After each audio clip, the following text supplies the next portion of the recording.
Hello, beautiful souls. Thank you so much for joining this channel. To anyone who's new, to anyone who's new, a very warm welcome. This channel is dedicated to helping people understand the difference between actual non-duality and fake non-duality, also known as Neo-Advaita. If you'd like to know more, you can check out my website that's in the chat box or will be listed below in the description. So, something I found really helpful in recovering from Neo-Advaita is Ramakrishna. He was a great saint, and he combined Advaita Vedanta with traditional actual Advaita Vedanta with bhakti, with actual classic tantra, which is completely different from the tantra that's sold in the 21st century. That's Neo-Tantra as well, though not anywhere near as dangerous as Neo-Advaita. But here's a story from Ramakrishna. For anyone who, I've gotten so much benefit out of this book, The Gospel of Sri Ramakrishna. So this is on page 85. It is said in the scriptures that water is a form of God. And then here's Ramakrishna's commentary on that.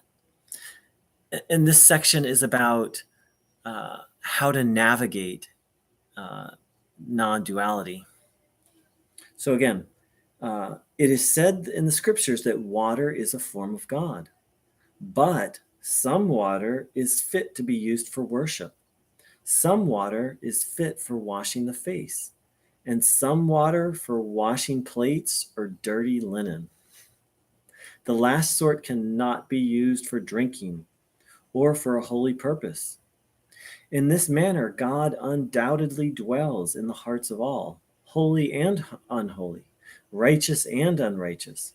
But a man should not have dealings with the unholy and wicked and the impure. He must not be intimate. And by intimate, I believe he means closely connected. He must not be intimate with them. With some of them, he may exchange words, but with others, he shouldn't even go that far. He should keep away from such people. So the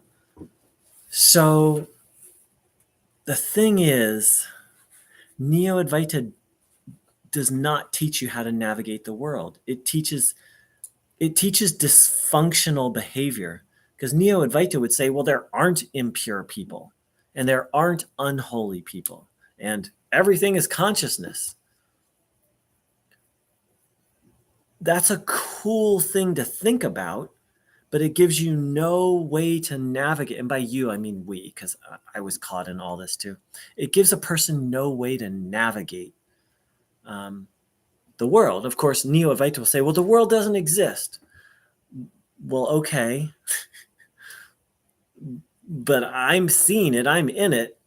I think that's bullshit. The phrase "the world doesn't exist" is ridiculous. Most Neo-Advaita teachers live very worldly lives, and yet they go around denying that the world exists. But that's another story.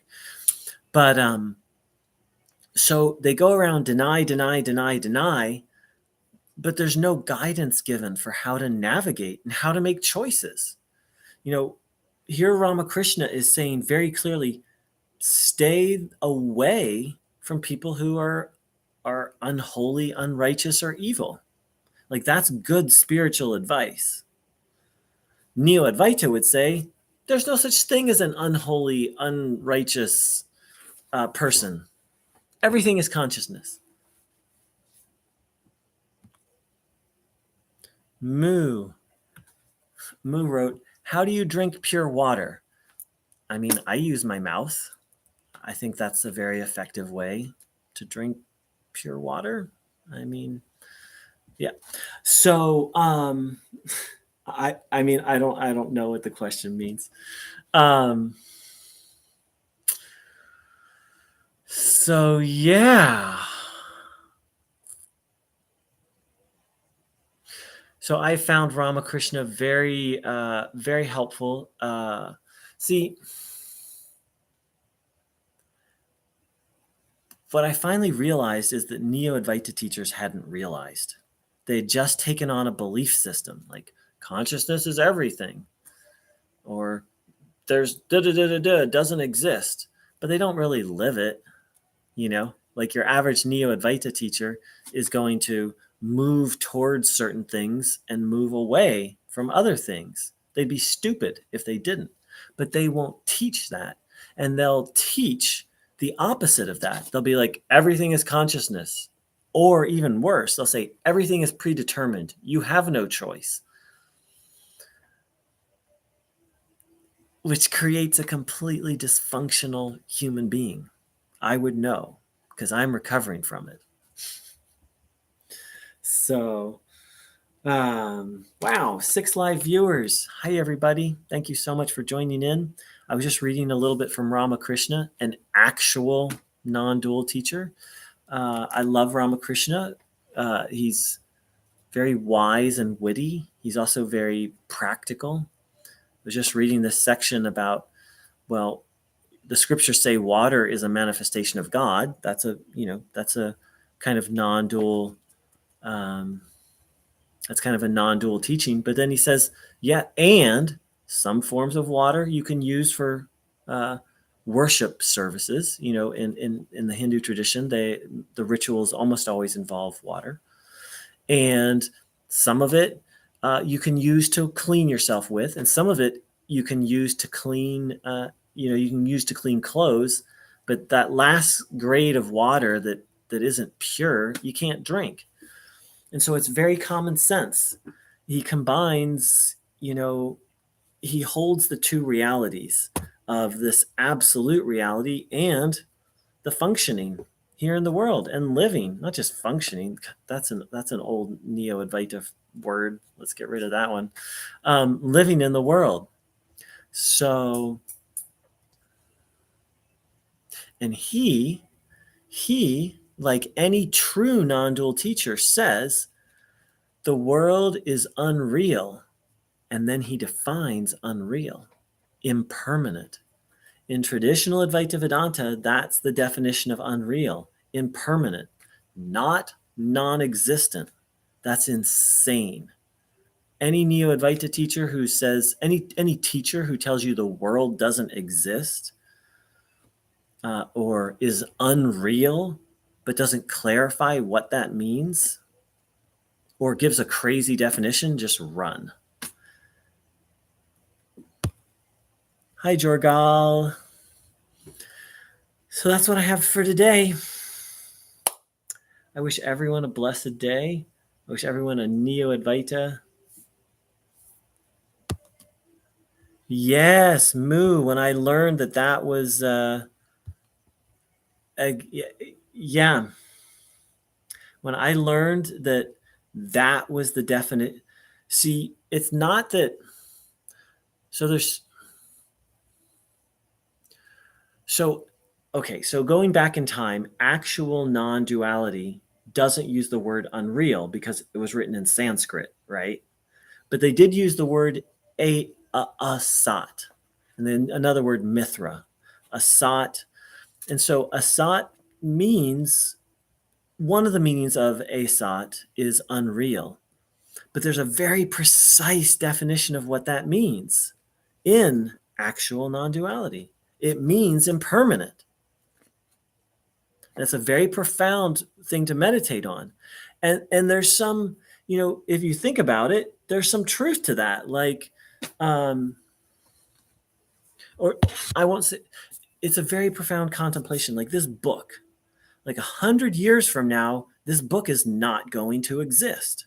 Like right now it exists. And here's the, okay, I'm excited. Right now it exists. 100 years from now it won't. And 100 years ago it didn't exist. So here's an interesting question. Is it real? That's not to say it doesn't exist now. Here's an even better example. This gesture, okay? So right now the gesture doesn't exist. Now it exists. Now it doesn't exist anymore. So the question is that gesture real? A Neo-Advaita teacher would say, no, it doesn't exist. An actual non-dual teacher would say, it has a fleeting existence. It doesn't exist, it comes into existence, and then it's gone. That's what unreal means in actual non-duality. The Neo-Advaita definition will drive you crazy. The dangers of self-inquiry. That's a great question, Jorgal. So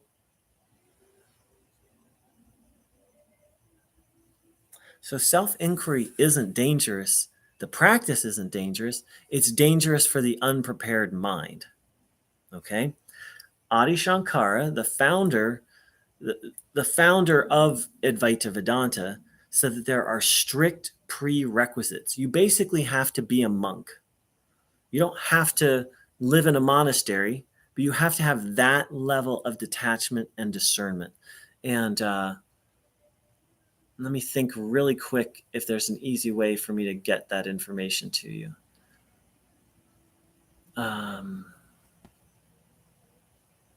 At the end, I'll try and find a link. So those are considered the prerequisites for self-inquiry. An actual non-dual teacher will not teach self-inquiry to anyone who is not properly prepared. So why is self-inquiry dangerous to someone who is not properly prepared? So there's two answers. The first answer is it's not dangerous if you have a balanced. And so this is just my theory, by the way. You're not the first part I just said is a fact. Adi Shankara said you need these prerequisites to practice self-inquiry. Ramana Maharshi said the path is impossible. If you don't have these prerequisites, the path of self-inquiry is impossible. So now on to the dangers. So the first danger is you're not going to really make any progress. You're just going to spin your wheels. You won't get very far. So that's not really a danger per se. That's for someone who has a balanced personality. For someone who has, so I'm going to give three answers. For someone who has a balanced personality, it's just you're not going to really make much progress. You're going to spin your wheels. For someone with a very unbalanced personality, it's very dangerous. And here's why. In the yogic view, the mind has three qualities: tamas, rajas, and sattva. Tamas is lethargy, density, ignorance. Rajas is desire. Sattva is clarity or peace. Self-inquiry is only is only for someone who has a mind that's primarily sattvic. I use that finger, and if I don't want to flip anyone off, but there we go. Someone who's primarily sattvic, who doesn't have any excess or little to no excess rajas or tamas. But someone who is emotionally or mentally unbalanced has excess rajas and tamas. And so here's the danger. Self-inquiry creates a dissociative state. You dissociate from the rajas and tamas. So rajas just feels yucky. Tamas. That's like depression, anger, hopelessness, despair. Rajas is like anxiety, anger, very in excess, very uncomfortable feelings, addictive tendencies.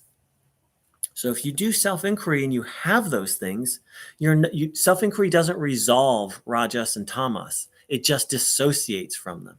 So you have these uncomfortable feelings, and then you dissociate from them. But that doesn't resolve the feelings. When you stop dissociating, when you stop practicing self-inquiry, then you come back and the feelings are still there, and they may be stronger. So one of the dangers is it can become addictive. One of the dangers, that's the primary danger, is it becomes addictive. The other is it unbalances you because it creates this, you get this elevated state and then a crash, and an elevated state and then a crash. I experience it over and over and over. So that's the danger for someone who's is emotionally, mentally imbalanced. For someone with moderate to extreme, we'll say extreme. Let's say someone who is now moderately emotionally, mentally imbalanced. And for those who just joined in, the question is, what are the dangers of self-inquiry? For someone who's moderately mentally, emotionally imbalanced, over time, it can make you and take you into the extreme. Because, again, it's just a dissociative state. And it can become addictive. And it sets up these cycles of you get high on the self-inquiry and then you crash. And then you get high and you crash. And then over time, that's going to imbalance the personality. But perhaps another danger is that, see, self-inquiry is just the wrong medicine for someone who's not properly prepared. So it's like I can get hyper. I'm hyper right now because I'm excited. So for me to go do an aerobics, an intense aerobics class, that's the wrong medicine for me. That'll increase my hyperness. I do very slow yoga and slow walks and time in nature to balance myself out. So self-inquiry is designed for someone who has a primarily sattvic mind. Someone who has rajas and tamas, it's just the wrong medicine. If you're not too imbalanced, it probably won't mess you up too much. Moderate to extreme imbalance. If you have extreme imbalance, the main danger is for someone who has pretty deep emotional suffering. Anyone who teaches self-inquiry to people with deep emotional suffering should be taken out and shot. Not really, but it may be punched in the face. It'll destroy you. It almost destroyed me, and I had extreme suffering, and the teacher was like, just inquire. You are the witness. It destroys people. One of the other dangers is that it creates a war. Self-inquiry is about turning away from the world. If you're not properly prepared for that, then you become at war with yourself. You're like, I'm interested in this, this, and this. And then you do self-inquiry and you're like, I'm just interested in the self. And then you're like, oh, I'm interested in this, this, and this. Because that's rajas, desire. And you're like, oh, now I just want the self. It kind of splits people in half. Great questions, Jorgal. Thank you. All right, beautiful souls. Thank you so much for joining in. And I wish you a Neo-Advaita free day. Take care.